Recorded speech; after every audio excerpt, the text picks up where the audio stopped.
Comment utiliser un contexte pour vendre 4 fois plus cher? Fixer son prix est une éternelle question. Comment proposer le meilleur tarif possible, adapté à ce que la clientèle est prête à dépenser? Si on peut aisément fixer un prix à partir duquel on est rentable, fixer ses marges est par contre plus difficile. Sur quels critères est-ce qu'on pourrait vendre plus cher? Qu'est-ce qui nous permet de justifier des prix plus élevés que nos concurrents?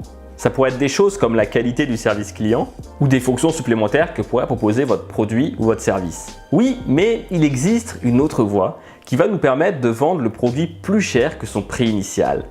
Et c'est le contexte de la vente. Voici mon bateau de croisière. Ouais, je sais, c'est un truc de youtubeur de montrer qu'on est riche. Les meilleures études de cas sont finalement des expériences issues de notre propre quotidien. Et je vais vous parler de mes vacances à Copenhague. À Copenhague, vous avez un bateau qui vous amènera à Oslo en 18 heures. Donc j'embarque pour cette croisière en prenant la cabine la moins chère possible. Lit superposé, pas de hublot, 2 mètres carrés, bon bref, pas le grand luxe, mais c'est fonctionnel. Et soudain avec mon collègue, une fois qu'on a pris les billets, on constate le prix des repas à bord.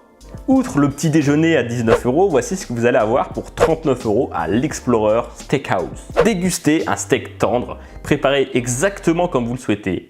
Le prix comprend une entrée, un petit steak avec des frites et de la crème fraîche.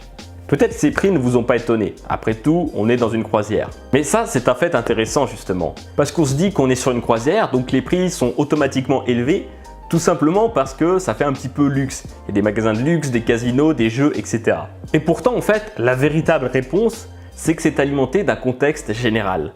Nous sommes en plein milieu de la mer, avec absolument rien autour de nous. À partir du moment où vous embarquez, il n'y a plus aucune concurrence pour eux.